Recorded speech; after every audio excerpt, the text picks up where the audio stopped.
Let me first take this opportunity to apologize for coming late for this meeting. I had made all the arrangements to be here in time, but we got into a situation in Amsterdam. Our plane went off the runway, and it took a whole hour to get it out of that situation. But let me say this, that I'm honored to address this important assembly. I consider this opportunity a profound honor for both the people of Kenya and the entire African continent. Why trade matters to everyone is a most appropriate theme because it introduces the people and their interests right into the heart of the global discourse on trade. It means that the World Trade Organization can no longer be seen as just a forum for arbitration of competitors' interests. It is a proper place for global leadership to consider the legitimate aspirations of all people, regardless of their origin. Ladies and gentlemen, this theme therefore suggests that the world has drawn important lessons from recent history and the need to incorporate the human element into this discussion. Trade is as old as human society. Indeed, trade both defines and is defined by human activity. It is a great opportunity to bring together parties who have, yet at the same time, are in need. The mutuality of these conditions enable these parties to manage their needs and surpluses in a way that encourages production. Exchange is vital. Exchanging what we have for what we need is the essence of trade. This is true for trade at all times, in all places. It is a critical feature of prehistoric bartering as well as modern high-tech, complex, and sophisticated transactions.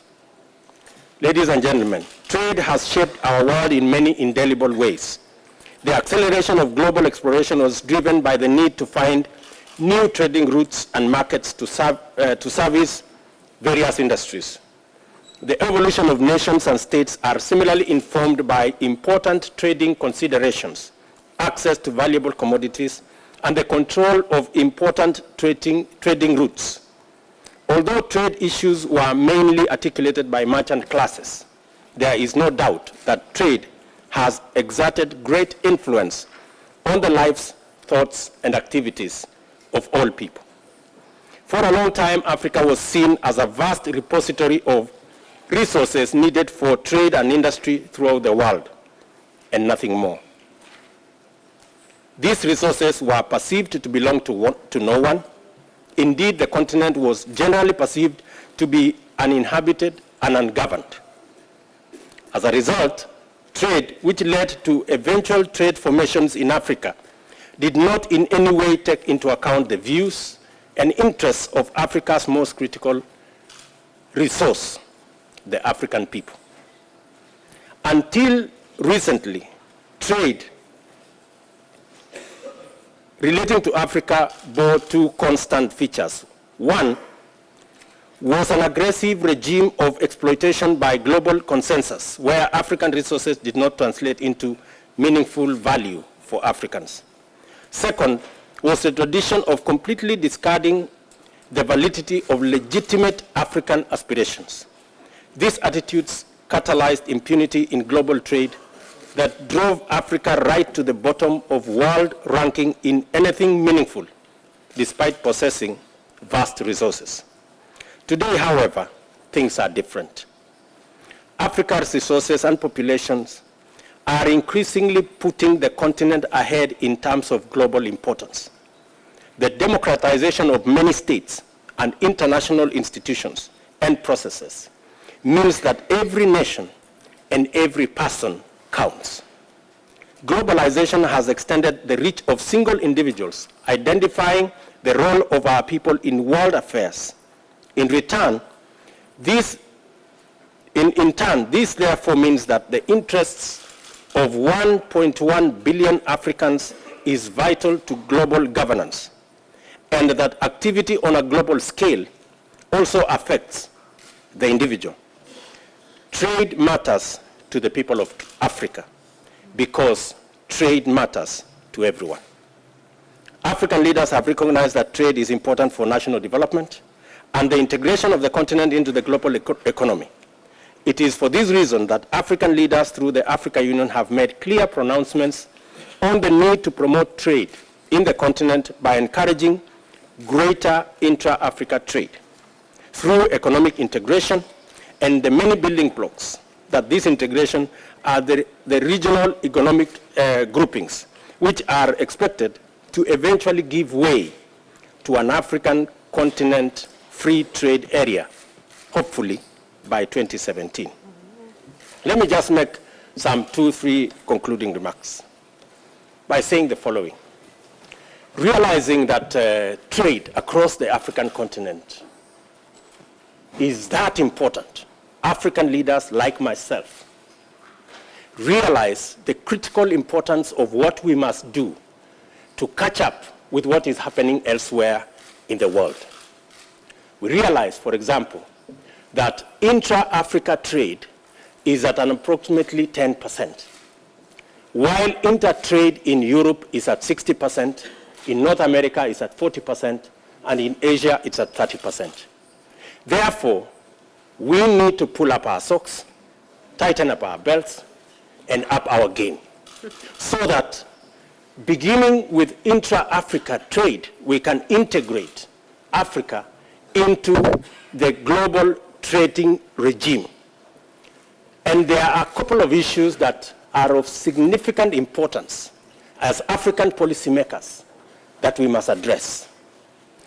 Issue number one is the realization that it is not possible for trade to flourish unless we build the necessary infrastructure to facilitate the movement of men and women, goods and services across the African continent and across the globe.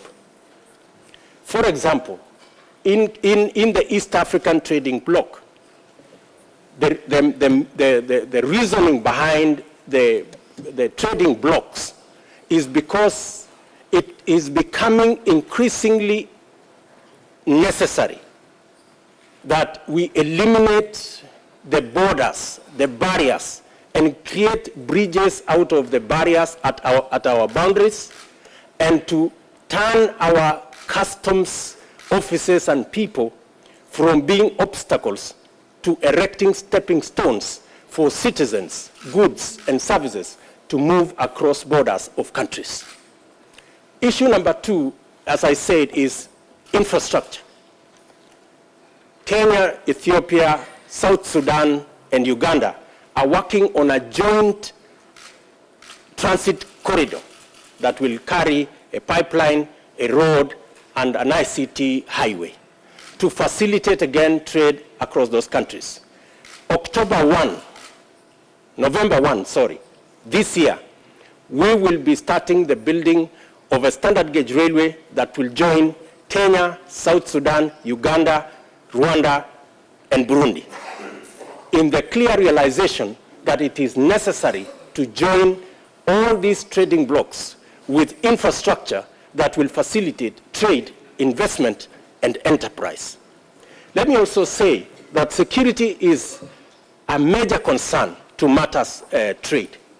And with all our challenges in our region, there is greater realization in the continent that we must apply resources available in our continent, both human and material, in securing our continent. That is why it has now been agreed for an African standby force that will ensure and secure the security of our country.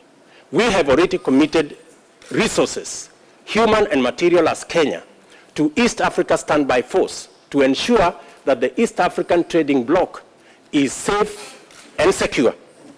Let me also say that the interests going forward of the region is informed by the clear desire by the citizens of our continent to hold to account leaders in matters relating to trade, investment, and enterprise relating to issues that concern the resources of the African continent. now there is a greater demand. And as an African policy maker, I am happy to note that there is consistent pressure from our people that leaders must be held to account on the manner in which resources within our continent are used. And progressively, it is not about win-lose. It's about win-win. Those who are trading and investing in the African continent, and for the record, let me say here that this is the continent that has the highest growth of the economy in the world at 5%. This is the continent that has 7 of the 10 fastest growing economies in the world. This is the continent that has the youngest population in the world. And this is the continent that has the highest return on investment in the world. There lies the opportunity in our continent. But we too realize that that opportunity must be an opportunity that benefits those who want to invest, but also the people of our continent, so that we create a win-win situation. Those who want to trade, do enterprise, and invest in our continent get a good return for their investment, but the people of Africa and our region get jobs and get value for the resources that are exploited. This is the mutual relationship that informs the engagement with the continent under the new arrangement. I know I had 5 minutes. Let me just make this final remark. I will jump over the other issues here and say that trade does not take place in a vacuum. It requires an environment that is secure and where people are guaranteed for their personal rights for both intellectual and material resources. It is for this reason that many African governments have tried to put in place laws and regulations that protect personal rights and guarantee ownership of property and wealth, which cannot be taken away without proper compensation. Ladies and gentlemen, let me say in speaking to this meeting that regarding the Doha round, the Doha round of trade negotiations, we in Africa are concerned that members have not been able to conclude the negotiations in over a decade, I mean over 13 years, which has placed development at its core. The new momentum for the WTO Bali Ministerial Conference in December 2013 shall be taken forward to achieve an outcome that addresses the development needs and aspirations of developing and least developed countries. We urge the membership to expedite the preparation of post-Mali work program that will be instrumental in accelerating the process towards the conclusion of the Doha rounds. Thank you very much. Thank you.